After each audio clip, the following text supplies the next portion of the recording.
সব খেলার সেরা বাঙালির তুমি ফুটবল। নমস্কার, ফুটবল আড্ডা চ্যানেলে আপনাদের স্বাগত। আজকে ভিডিওটা যেটা করছি সেটা হচ্ছে কালকে মোহনবাগানের ACL 2 এর প্রথম ম্যাচ ছিল আহাল এফসির বিরুদ্ধে, এবং কি বলবো, হতশ্রী পারফরমেন্স দেখে এলাম মাঠে গিয়ে। প্রথমে আহাল এফসি কথায় আসি। আহাল এফসি বোধহয় 4 কোটি টাকার একটা দল, তুর্কমেনিস্তানের, ওদের ওখানকার লিগ চ্যাম্পিয়ন। তারা জানে তাদের সীমিত ক্ষমতা, তারা সেই ক্ষমতা নিয়ে একটা নির্দিষ্ট পরিকল্পনা নিয়ে মাঠে নেমেছিল, এবং প্রতিটা ছেলে খেলা শুরুর বাঁশি বাজার থেকে শুরু করে এবং খেলা শেষের বাঁশি বাজা পর্যন্ত সেই নির্দিষ্ট ছকে নির্দিষ্ট পরিকল্পনা অনুসারে 100% দিয়েছে। টিমে আহামরি কেউ ছিল না, কোনো বিদেশি খেলোয়াড় ওই টিমে ছিল না, ওদের সমস্ত দেশীয় প্লেয়ার নিয়ে টিমটা তৈরি, এবং টিমটা যথেষ্ট ফিট, এবং যাকে বলে পাসের ফুলঝুরি খেলেছে। মানে এত সুন্দর পাসিং, বল কন্ট্রোল, জায়গা নিয়েছে। এরকম না যে ওদের টিমে কেউ একজন খুব ভালো স্কিমার ছিল, খুব একজন ভালো একটা রোনাল্ডোর মতো প্লেয়ার ছিল বা একটা মেসির মতো প্লেয়ার ছিল। সবাই সাধারণ মানের, কিন্তু তারা নিজেদেরকে ছাপিয়ে যেতে সমর্থ হয়েছে, নিজেকে এক্সট্রাঅর্ডিনারি করে তুলতে তারা সফল হয়েছে, এবং খুব আন্তরিকতার সাথে খেলেছে। আপনারা দেখেছেন সেই ম্যাচটাতে মোহনবাগান খুব সম্ভবত 75 মিনিটের মাথায় মোহনবাগান 1 গোল খেয়ে বসে, এবং শেষ পর্যন্ত সেটাই বজায় থাকে, এবং তারা ম্যাচটা জিতে যায়। তাদের অ্যাওয়ে ম্যাচ হলেও তারা ম্যাচটা জিতে যায়। এই জন্য অভিনন্দন জানাচ্ছি আহাল এফসিকে। এবার আসছি মোহনবাগানের কথা। মোহনবাগানের পারফরমেন্স নিয়ে যত কম বলা যায় তত ভালো। এক তো যে টিমটা প্রথমে শুরু থেকে নামলো, সেই টিমটা কি ভেবে তৈরি হয়েছিল জানি না। আমি তো হোম ম্যাচ খেলছি, তাহলে আমি তো শুরুর থেকে জেতার জন্য ঝাঁপাবো, যেখানে আমি জানি যে আহাল এফসি দলটা এমন কিছু আহামরি দল নয়, এবং এটাই এই টুর্নামেন্টের সব থেকে কমজোরি দল। তাহলে আমি যদি এখানে জিতে থাকি এবং যদি একটু বেশি মার্জিনে জিতে যাই, তাহলে পরবর্তী খেলাগুলোতে আমার একটা অ্যাডভান্টেজ থাকতো। এটা জেনে আমি মাঠে নেমেছি। তাহলে এত ডিফেন্সিভ স্ট্র্যাটেজি কেন? সমস্যাটা কোথায়? পাস 4টে বোধহয় একসাথে আমরা একটাও খেলতে পারি। সাহাল তো সারাক্ষণ ছুটে গেল, মাঠে কি জন্যে ছিল? মানে যেটুকুনি জেনেছি, সাহালের কথা ছিল কামিন্সকে খেলাবা। কামিন্স বহুদিন পর স্ট্রাইকার পজিশনে খেলছিল, তো মনে হলো সাহাল কারুর জন্য ওয়েট করছিল যে ওকে কে খেলাবে। আপুইয়া চেষ্টা করে গেছে, টাংরি অসামান্য খেলেছে, খুব ভালো খেলেছে। টাংরির যা স্ট্যান্ডার্ড সেই অনুযায়ী টাংরি কিন্তু লড়ে গেছে। এবার প্রশ্ন হচ্ছে, কিয়ান নাসিরি ভালো প্লেয়ার, কিন্তু ইন্টারন্যাশনাল ম্যাচের চাপ নেবার মতো সে কি তৈরি? তাকে আমি অতক্ষণ রেখে দিলাম রাইট উইংয়ে, মানে দল নির্বাচনটাই মাথায় আসলো না। তারপরে এই দলটা চূড়ান্ত আনফিট প্রতিটা পজিশনে। আমার দেখে মনে হলো না, মানে এই মোহনবাগান পাস খেলছে, একে অন্যকে চেনে না মনে হচ্ছে, মানে কে কিভাবে মুভ করবে সেই জিনিসটাই জানে না। মানে অদ্ভুত লাগলো দেখে। এটা হয় যখন আমি ম্যাচ কম খেলি, তখন হয়। এবার এর জন্য তো চূড়ান্ত প্র্যাকটিস চলছিল। এখন আবার নতুন একটা ফ্যাশন উঠেছে যে ক্লোজ ডোর প্র্যাকটিস, ভেতরে কি হচ্ছে বাইরে যেন কেউ না জানে। সব ভালো, কিন্তু ভেতরে কি হয়েছে, এই যে দৃশ্যটা আমরা দেখে এলাম মাঠে বসে, ভেতরে কি হয়েছে সেটা তো এবার জানতে ইচ্ছা করছে, যে এত লুকোছুপি কেন এই ফুটবল দেখার জন্য? ভেতরে তাহলে কি হচ্ছে যার পরিণামে এই ফুটবলটা আপনারা আমাদেরকে উপহার দিচ্ছে? ভেবে দেখুন, মঙ্গলবার কাজের দিন, পরের দিন মানে আজকে বিশ্বকর্মা পুজো, সেই জন্য গাড়ি ঘোড়ার সংখ্যাও কম। এত সত্ত্বেও 41,000 মোহনবাগানি মাঠ ভরিয়েছে। এরকম তো নয় যে 41,000ই ছাত্র বা বেকার যুবক তারা মাঠে গেছে। আমরা যারা চাকরি করি আমাদের মতো লোকজনও মাঠে গেছে, কেউ অর্ধেক দিন ছুটি নিয়েছে, কেউ অফিস থেকে সরাসরি গেছে। কিসের টানে? ভালো খেলা দেখবে, মোহনবাগানকে সাপোর্ট করবে। মোহনবাগান সমর্থকরা যেরকম 12th ম্যানে কাজ করে থাকে তারা কিন্তু করেছে, সারাক্ষণ চেঁচিয়ে উৎসাহিত করেছে, উজ্জীবিত করার চেষ্টা করেছে টিমকে। কিন্তু কি কাকে উজ্জীবিত করবে? একটা টিম যদি আনফিট হয় তাহলে সে কি করে পাল্লা দেবে? আর যেখানে আহাল এফসি, যেটা বলছিলাম যে 20শে আগস্ট লাস্ট ম্যাচ খেলে এসছে, ওরা কিন্তু 16টা ম্যাচ খেলে এইটা খেলতে এসছে 17 নম্বর ম্যাচ। ভেবে দেখুন তাহলে টিমটা কতটা সেট, একে অপরকে চেনে, একে অপরের মুভমেন্টটা জানে। তা আমরা কি করতে নেমেছিলাম মাঠে, এটা একটা প্রশ্ন। এবং পরিবর্তনগুলো যেগুলো আসছিল সেগুলো আমি কালকে রবসনকে দেখলাম, রবসনকে দেখে আমার মনে হচ্ছে পাশে বালিশ টাইপের। মানে একটা প্রফেশনাল প্লেয়ার যে এরকম ভারী হতে পারে, তার যে কোমর এরকম চওড়া হতে পারে, জানি না এ কবে মেদ ঝরাবে, কবে ফিট হবে। আমরা যারা এই সাম্বা ম্যাজিক দেখার জন্য বসে আছি সেটা আদৌ কবে হবে, এটা একটা দাদা চিন্তার বিষয়। বাকি বিদেশিও জানি না যে কি ব্যাপার, মানে খুব বাজে খেলেছি, ম্যাচ হেরেছি। মলিনা যদি ভেবে থাকেন যে আমি মলিনা, আমি লিগ শিল্ড চ্যাম্পিয়ন, আমি আইএসএল কাপ চ্যাম্পিয়ন, মোহনবাগান সে তো আরো বড় ব্যাপার, এই দুটো জিনিস দেখে লোকে ম্যাচ ছেড়ে দিয়ে চলে যাবে, তাহলে কিন্তু এই চিন্তা ভাবনাগুলো ভুল। আপনারা দেখেছেন আরো পিছিয়ে আসছে, যে সময় সুব্রত ভট্টাচার্য কোচিং করতো, যে সময় তারও আর একটু আগে চলে আসছি অমল দত্ত যখন কোচিং করতো, তখন কিন্তু টিম নিয়ে কে আছে কে নেই এসব নিয়ে অত বেশি চিন্তা করতো না। তার একটা নিখুঁত একটা স্ট্র্যাটেজি হতো যে আমার টিমের এই উইকনেস, আমার টিমের এই স্ট্রেংথ, তাহলে আমাকে ম্যাচটা জিততে গেলে কি করতে হবে, অপোনেন্টকে কোন জায়গায় আঘাত করতে হবে। মানে অনেক অবিশ্বাস্য ম্যাচ এইভাবে কিন্তু মোহনবাগান জিতেছে এই দুই কোচের অধীনে। সঞ্জয় সেনের নামও করবো, ওনার অধীনেও কিন্তু এরম হয়েছে, অনেক অবিশ্বাস্য ম্যাচ কিন্তু মোহনবাগান জিতেছে।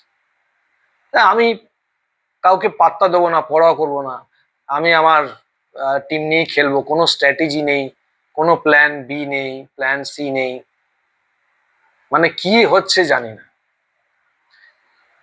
বিগত 3 মরশুম ধরেই বলুন একটা মানে হচ্ছে একটা চলন একটা শুরু হয়েছে, সেটা হচ্ছে প্লেয়াররা একদম সেই হেলে দুলে হাসতে দুলতে অনেক পরে সেশন শুরু করছে। মানে যদি খোঁজ নিয়ে দেখেন, এবছরটা ছেড়ে দিন, এবছর একটা আইএসএল নিয়ে ডালমাটাল চলছে, ওই জন্য সব টিমই একটা ইতস্তত ভাব দেখাচ্ছে টিম করবে কি না, কি হবে না হবে। অনেক টিম ফোর্স ম্যাজিওর ডিক্লেয়ার করে দিয়েছে, মানে তারা প্লেয়ারদের স্যালারিও দেবে না। তো এই বছরটা ছেড়ে দিন, বাকি বছরে অন্যান্য টিম যখন অলরেডি প্র্যাকটিস শুরু করে দিয়েছে, 1 মাস হয়ে গেছে, তারপরে দেখছি মোহনবাগান প্লেয়াররা, কোচিং স্টাফ, এরা হেলতে দুলতে এরা দেশে পৌঁছাচ্ছে, কোচিং ট্রেনিং, তাদের কোচিং শুরু হচ্ছে, ট্রেনিং শুরু হচ্ছে। আমরা তো জানতাম যে আমাদের এবছর ACL2 খেলতে হবে, তাহলে এই গা ছাড়া মনোভাবটা কিসের জন্য, কি কারণে? মানে কোনো প্রফেশনাল দলের কাছ থেকে কি এই জিনিসটা আশা করা যায়? একটা বিশাল নিজেদেরকে হাইফাই মনে করছি যে আমরা কলকাতা লিগ, আরে ওসব আমরা খেলি না। ডুরান্ড কাপ, আমাদের ওসবের দরকার নেই। সুপার কাপ, জুনিয়র টিম পাঠিয়ে দিলাম, যা আবার হবে দেখা যাবে। তাহলে আমরা খেলবোটা কি? খালি সুপার কাপ, খালি আইএসএল? সুপার কাপ তো এরকম অবস্থা, আমরা জুনিয়র টিম পাঠিয়ে দিই। খালি আইএসএল খেলবো, সেখানে হয় লিগ জিতবো, তা নাহলে লিগ শিল্ড জিতবো, তা নাহলে আমরা আইএসএল কাপ জিতবো, বা দুটোই জিতবো, ব্যাস হয়ে গেল, কলার উঁচু করবো। পরিকল্পনাটা কোথায়? আমি মোহনবাগানের সাথে আপনারা মার্চ করলেন, ভালো কথা, বিল বোর্ডে মোহনবাগানকে তুলে দিলেন, একটা গর্বের ব্যাপার। কিন্তু সেটুকুনি করেই তো হয় না, সেইভাবে তো আর আইএসএল চ্যাম্পিয়ন হয়ে ইন্টারন্যাশনাল লেভেলে পৌঁছানো যাবে না। ইন্টারন্যাশনাল লেভেলে পৌঁছাতে গেলে মাঠে তো পারফর্ম করতে হবে। সেই পারফরমেন্স কোথায়, সেই চিন্তা ভাবনা কোথায়, সেই সঠিক স্ট্র্যাটেজি এবং তার রূপায়ণ কোথায়, এর জবাবটা কে দেবে? হু ইজ বিনয় চোপড়া, যে ভদ্রলোক মোহনবাগানের টিম করছে। আপনারা দেখুন ওর প্রোফাইলে গিয়ে, উনি একজন চার্টার্ড অ্যাকাউন্টেন্ট, খুব ভালো কথা।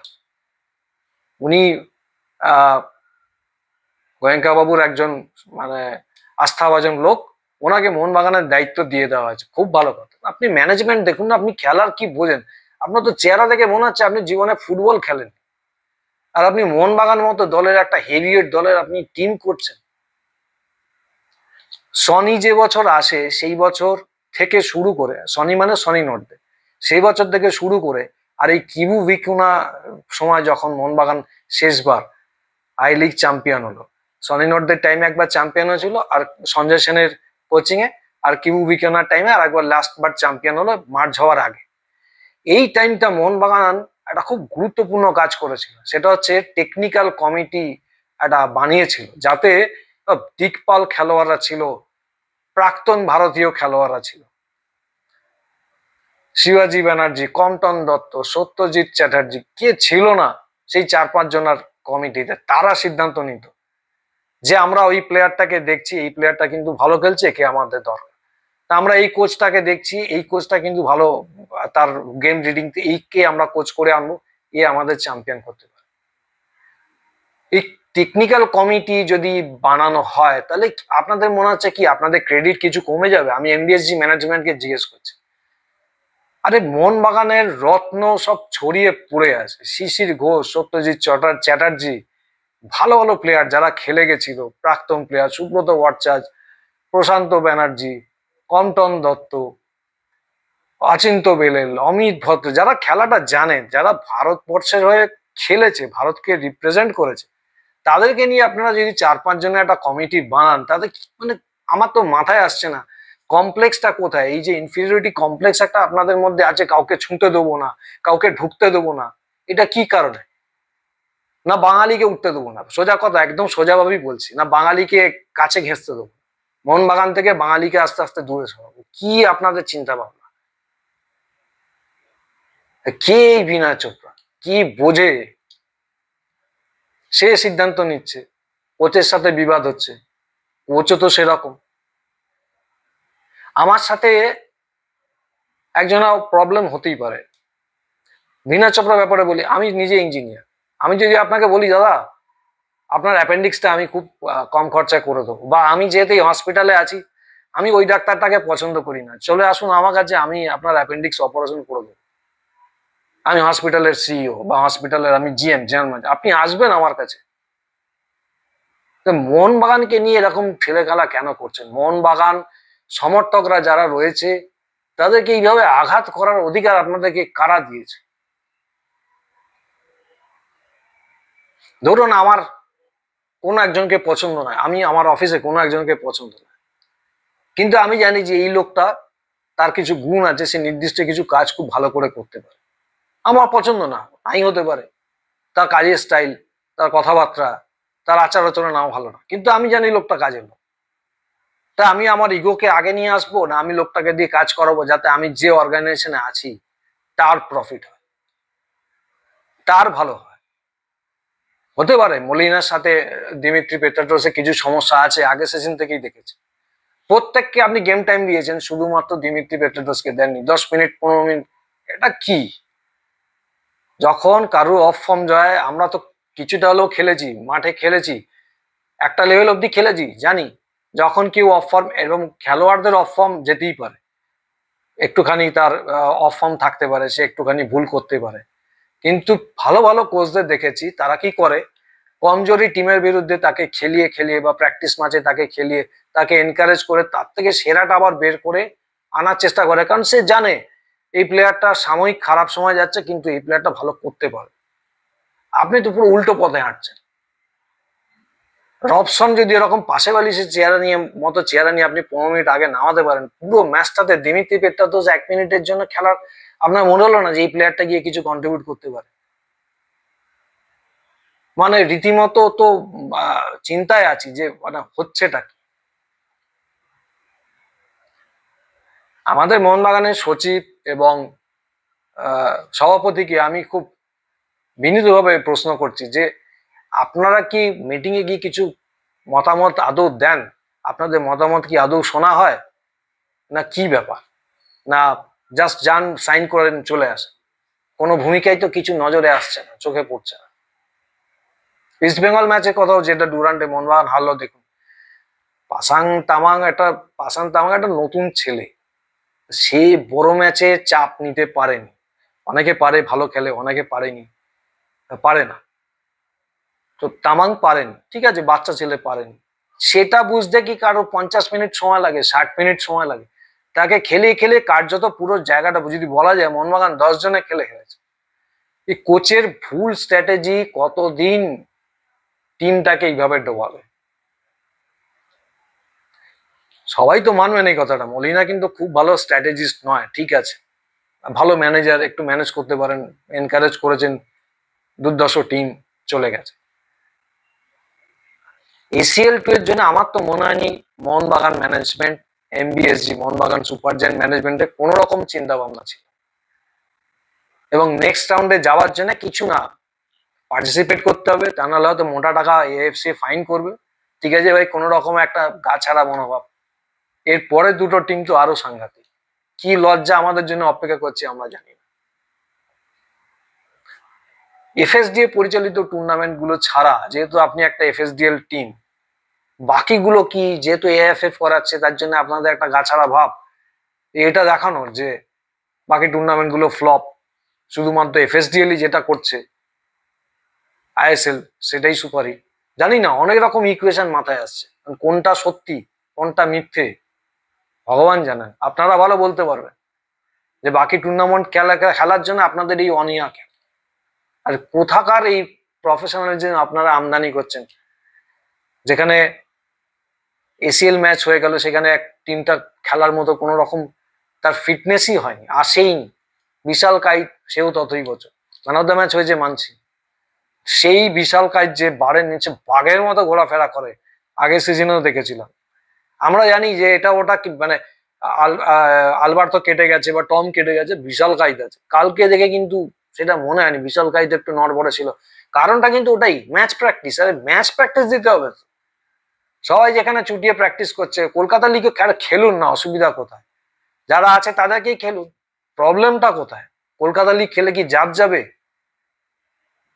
আর এত ফলাও করে কলকাতা লিগ আপনারা বলছেন জুনিয়র তুলেন, কটা জুনিয়রকে আপনারা তুলেছেন বলুন তো কলকাতা লিগ থেকে লাস্ট 3 মরশুমে?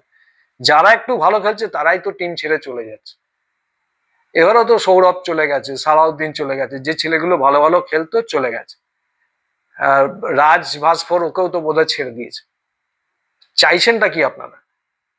সেই বাচ্চাদেরকে খেলিয়ে কলকাতা লিগে হারার পরে মোহনবাগান যে কোচ আছে, জুনিয়রদের যে কোচ আছে, সে একগাল হেসে বলছে আমাদের লক্ষ্য হচ্ছে RFDL। মানে সেই হয় FSDL নয় RFDL, IFA পরিচালিত, অল ইন্ডিয়া ফুটবল ফেডারেশন পরিচালিত, AFC পরিচালিত, এসব টুর্নামেন্ট আমরা খেলি না। 24টা ম্যাচ খেলার জন্য আপনারা 60 কোটি টাকার টিম করছেন। আরে মোহনবাগানে একটা লিগেসি আছে, মোহনবাগান যে জায়গায় খেলতে যায় একটা ছাপ ছেড়ে আসে, সেই জায়গায় আপনারা এই লিগাসিটাকে নিয়ে ছেলে খেলা করছেন। আমার তো মাথায় আসছে না কি আপনাদের পরিকল্পনা আর আপনারা কি ভাবছেন। কটা ISL এর টিম আছে যারা মোহনবাগানকে টক্কর দেওয়ার মতো আছে? হয়তো FC গোয়া, মুম্বাই, বা এদিকে ধরে নিতে পারি যে চেন্নাই একটা ভালো টিম করে, কেরল করে। তো 4টে টিমকে তো আমি হারিয়ে ফেলতে পারলে, ম্যানেজ করতে পারলি, আমার হয়ে গেল। তো এই টাইপের একটা ন্যাশনাল লিগ খেলে কি লাভ, যেখানে 4-5টা টিমকে যদি হারাতে পারি তাহলে আমাকে আর ধরা কেউ নেই। প্রতি বছর আমি এরকম ভাবে ঘুরবো, আরে আমি চ্যাম্পিয়ন, কি লাভ আছে? শেষ 5টা AFC তে যে মোহনবাগান ম্যাচ খেলেছে, রেজাল্ট দেখুন তো, বলার মতো আছে কি? আপনাদের আন্ডারেই হয়েছে, MBSGর ম্যানেজমেন্টের আন্ডারেই যে মোহনবাগান খেলেছে, দেখুন তো, বলার মতো জায়গা নেই।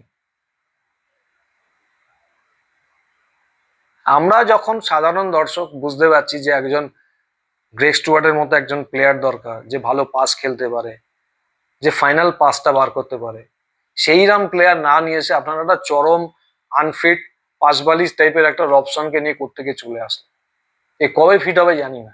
সেখানে আপনারা টাকার জন্য আদ্রিয়ানো লুনা একে নিতে পারছে না, যে কিন্তু ভালো পাসার, তার সাথে ম্যাকলারেন, কামিন্স, তারপরে পেট্রাডোসের সাথে এই প্লেয়ারটা কিন্তু একসময় অস্ট্রেলিয়া লিগে একটা টিমে খেলে এসছে, একটা আন্ডারস্ট্যান্ডিং আছে, একটা জানাশোনা আছে যে হ্যাঁ ম্যাকলারেনের কি নেচার, ওর কি নেচার।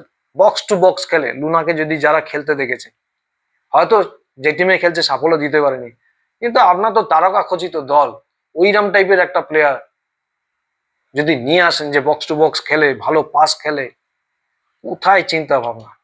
কে টিম করছে না বিনয় চোপড়া? জানি না এমবিএসজি ম্যানেজমেন্টের কি চিন্তা ভাবনা। আপনারা একটা টেকনিক্যাল, আমার রিকোয়েস্ট, আপনারা একটা টেকনিক্যাল কিছু কমিটি করুন, এবং তাতে ভালো ভালো প্লেয়ার যারা, তারা দেখুন আগের দিন একটা সুবিধা ছিল, এই যারা ভারতের হয়ে খেলেছে, যারা মোহনবাগান রত্ন, মোহনবাগানের ঘরের ছেলে, এরা প্রত্যেকেই না চাকরি করে, তো তারা হয় সেই মাইনেটা পায়, নাহলে পেনশনটা পায়, তারা ওয়েল সেটেল, তারা আপনাদের কাছে টাকা পয়সা কিছু চাইছে না। তাদের মতামতটা তো নিন, মূল্যবান মতামতটা, যেটা আপনাদের অনেক অনেক উপকারে লাগবে। খালি বিজনেস দিয়ে দাদা ফুটবল চলে না। ফুটবলের জন্য ফুটবলার চাই, ফুটবল জানা লোক চাই। আপনারা যদি হন ফুটবলকে নিয়ে ব্যবসা করবেন, তার ফলাফল কিন্তু এরকমই।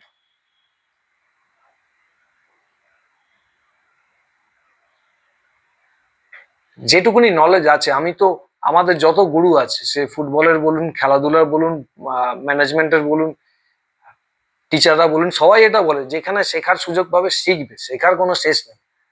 তো আপনারা সবকিছু এরকম আঁকড়ে এরকম ভাবে বন্ধ করে রেখেছেন কেন? ওকে ঢুকতে দেবো না, একে আসতে দেবো না, ছুঁতে দেবো না, কি হবে? আরে নামটা তো আপনারা টাকা খরচান করছেন, নাম তো আপনাদেরই হোক। এমবিএসজি তো এমবিএসজি থাকবে, অত আর এমবিএসজি হবে না।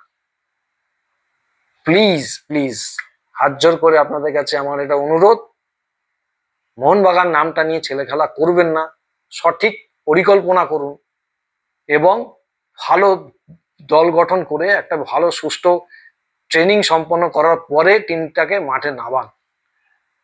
আর মোহনবাগানটা এই মলিনা, পেত্রাতোস বা আরো XYZ এর ইগো ফলাবার জায়গা না। খেলাটাকে খেলা হিসেবে নিন। যদি মনে হয় প্লেয়ারটা আমার পছন্দ না, আমি কি খেলাবো না, ছেড়ে দিন না, তাতেও তো আপনার পয়সা বাঁচবে। এই যে সমস্ত টিম প্র্যাকটিস সেশন শুরু করা 1 মাস 1.5 মাস পরে আপনারা হেলে দুলে আসছেন, নিশ্চয়ই 1 মাস 1.5 মাসের মাইনে দিতে হচ্ছে না প্লেয়ারদের, পয়সা পাচ্ছে, ছেড়ে দিন না দিমিত্রি পেট্রাতোসকে, আপনাদের আরো পয়সা পাচ্ছে।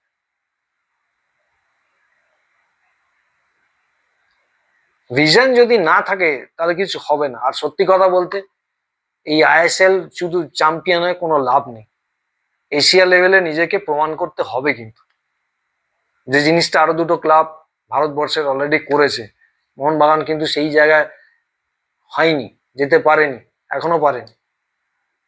সেই আমাদের সেরা পারফরমেন্স কিন্তু 89-এ, মানে 1989-এ। দেখে নিন কি পারফরমেন্স ছিল, এমবিএসজি ম্যানেজমেন্টকে বলছে।